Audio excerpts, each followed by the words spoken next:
Welcome to the Office Hours, episode 13.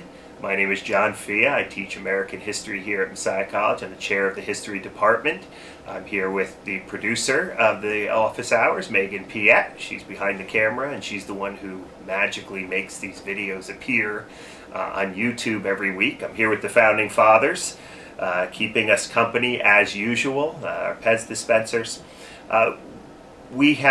Just recently I wrote a post on the Way of Improvement Leads Home blog about the virtual office hours. We just finished up a 10 or 11 week series on historical thinking, some of the ideas that will appear in my forthcoming book, Why Study History, reflecting on the importance of the past. And now we're sort of in a transitionary stage. I'm toying with where to go next.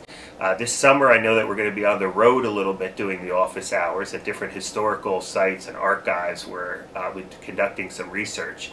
But we still have about 5 or 6 weeks here until the end of the academic semester. And I'd love to know what direction you want us to go. Head over to the blog, The Way of Improvement Leads Home. We'll get the website up there on the card. And add something to the comments section. Let us know what you would want to see. I threw out some suggestions on the post, but let me know what you want to see, and we'll definitely consider them as we move forward here. Or if not, maybe we'll just do sort of odds and ends for the next 5 or 6 weeks, however the spirit moves, whatever topics happen to be going on in the news or, related to teaching or these kinds of things. So what I thought we'd do today is should think about, or I want to think about, the relationship between religion and public history. Oftentimes, public historians and American religious historians don't speak to one another. Public historians have their own methodology, their own way of doing things, and very rarely do they engage with religious topics. On the other hand, American religious historians are normally not focused on sort of how to disseminate their ideas to public audiences. The two disciplines rarely speak to one another.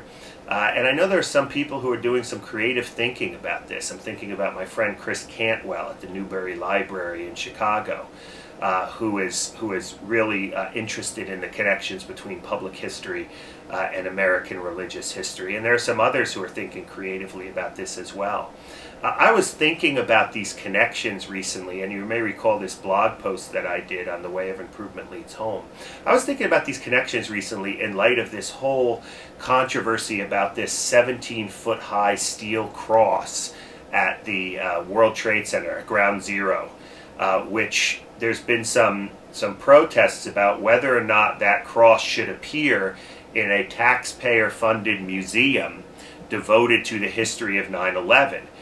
There is a group of atheists, they're known as the American Atheists, Inc., I think is their name, who have brought a case up against the Port Authority of New York, saying that a taxpayer-funded museum that displays this cross would be violating the Establishment Clause, or violating separation of church and state in one way. So they don't believe that this steel cross should be in this taxpayer-funded museum. So this has been a huge debate. The mayor of New York City has gotten involved. Religious groups have gotten involved. My take on this as a historian is this is not a church-state issue. This is not a First Amendment issue, but rather it's a historical issue. At the time of 9/11, that steel cross that they held up, I think they put a flag on it as well, which that's a whole other interesting dynamic, the cross and the flag together. But that image, or that steel cross, gave meaning to a lot of people in the wake of the September 11th attacks. It gave meaning to many of the rescue workers who were there, many of the firemen and the first responders. It gave meaning to many people in New York City and to the nation as a whole. Now again, you can agree or disagree whether or not a cross should give meaning to people in their lives, but nevertheless, the fact is that it did, and there were several religious figures who spoke about the meaning that the cross had in the rubble there for all of the people who witnessed, the nation who witnessed this horrendous event in American history. So I guess with that in mind, if this was an expression and an important part of the historical moment of 9/11 and the immediate aftermath, and you're going to create a museum trying to reflect upon what happened at 9/11 and in the wake of 9/11, it would seem obvious to me as a religious historian and someone who's interested in public history that you would put that cross in the museum. So when the New York district, a federal court in New York, a district court, concluded in this case, American Atheists versus Port Authority, I have part of the response here. They basically ruled against the atheists and said, because a reasonable observer would be aware of the history and context of the cross and the museum, especially given that the cross will be housed in the Finding Meaning at Ground Zero section, accompanied by placards explaining its meaning and the reason for its inclusion, and surrounded by secular artifacts, no reasonable observer would view the artifact as endorsing Christianity. Again, the cross is there not to endorse Christianity, but to reflect upon a religious artifact that happened to be part of the story of 9/11. This would be, to say that that cross doesn't belong there would be the equivalent of, say, having a taxpayer-funded museum on the history of Massachusetts and not have a Bible, there. Or, to forbid Gettysburg National Park from talking about the religious lives of Civil War soldiers. It was a fundamental part of their experience during the war. It's a story, it has to be told. Or, going to the Alamo or some other kind of federally funded southwestern park, that has religious imagery or Catholic imagery or a cross or something, and saying those should be removed because they violate church and state.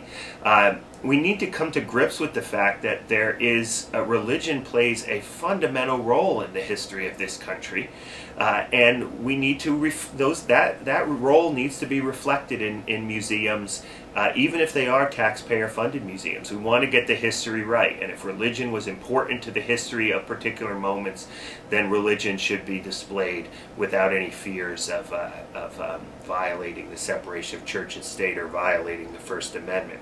So again, just a little commentary here from a historian's perspective. This whole debate over that 17-foot-high steel cross is not a church-state issue. It's not a religious establishment issue. It is a history or a public history issue.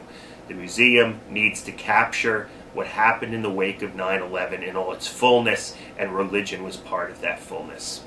So that's my take. Again, a little more editorial today than anything else, but I think it's important that historians speak to public issues from the perspective of their expertise in historical thinking and understanding. I think it's also important that public historians and American religious historians start talking to one another a little bit more, and thus I throw out this little commentary today. Again, get on the website, on the blog, let us know what you think about future virtual office hours. We'll try to respond if they're good ideas, and that's all we have for now. We'll see you next week.